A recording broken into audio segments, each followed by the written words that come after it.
নমস্কার বন্ধুরা, আজকে রসুন আর আম দিয়ে একটা চমৎকার আচার বানালাম। এখানে নিয়েছি কাঁচা আম, রসুন আর কিছু কাঁচা লঙ্কা। আম 2-3 বার জল পাল্টে খুব ভালো করে ঘষে ঘষে ধুয়ে নিয়েছি। এরপর আম জল থেকে তুলে শুকনো একটা কাপড় দিয়ে ভালো করে মুছে নিয়েছি, যাতে একটু জল না লেগে থাকে। এরপর রসুন কোয়া ছাড়িয়ে নিয়েছি আর কাঁচা লঙ্কা ছোট ছোট পিস করে নিলাম। আমও আমি ছোট ছোট টুকরো করে নিয়ে নিয়েছি।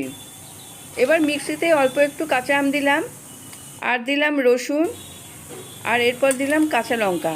সব একসাথে পেস্ট করব। আমার পেস্ট করা হয়ে গেছে। এবার ভাজা গুঁড়ো মশলা বানাতে প্রথমে নিলাম সাদা জিরে, এরপর অল্প মেথি, মৌরি, কালো জিরে আর কালো সর্ষে। সব মশলা আমি হালকা ভেজে নিচ্ছি। এরপর এগুলোকে মিক্সিতে ঠান্ডা করে গুঁড়ো করে নেব। সর্ষের তেল গরম করে নিয়েছি। এরপরে 5 ফোড়ন আমি ফোড়ন হিসাবে দিলাম। ফোড়নের সুন্দর গন্ধ বেরোলে কাটা আমগুলো আমি দিয়ে দিলাম।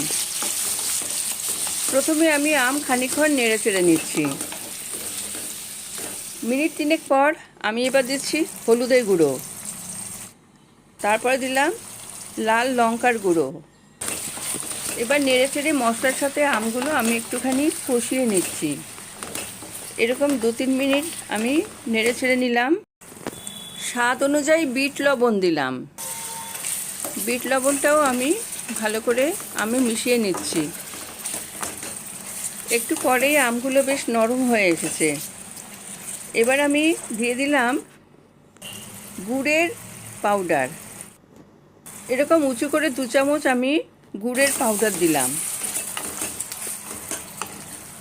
আবার খানিকক্ষণ আমি আচারটা রান্না করে নিচ্ছি। এইবার কাঁচা আম, রসুন আর কাঁচা লঙ্কার পেস্টটা দিয়ে দিলাম। এই আমের পেস্টটাও আমি 2-3 মিনিট আমের সাথে কষিয়ে নিলাম। বেশ ভালো মতো আম মাখা মাখা হয়ে গেলে এবার আমি ভিনিগার দিলাম 2 টেবিল চামচ। ভিনিগার দেওয়ার পর আচার বেশ পাতলা হয়ে গেছে। এবার এটাকে আরেকটু জাল দিয়ে ঘন করে নেব। এরপর আরেকটু ঝাল করার জন্য বাড়িতে তৈরি চিলি ফ্লেক্স দিয়ে দিলাম আচারে। আচার তৈরি হয়ে গেছে। এবার ভাজা মশলার গুঁড়ো আমি ভালো মতো ছড়িয়ে দিচ্ছি। এবার আচারের সঙ্গে ভাজা মশলার গুঁড়ো ভালো মতো নেড়ে ছেড়ে আমি আচার নামিয়ে নিলাম। এরপর আচার ঠান্ডা করে পরিবেশন করলাম। এই আচারের স্বাদ কিন্তু দুর্দান্ত হয়েছে। লুচি, পরোটা, ভাতের সাথে খাওয়া যাবে।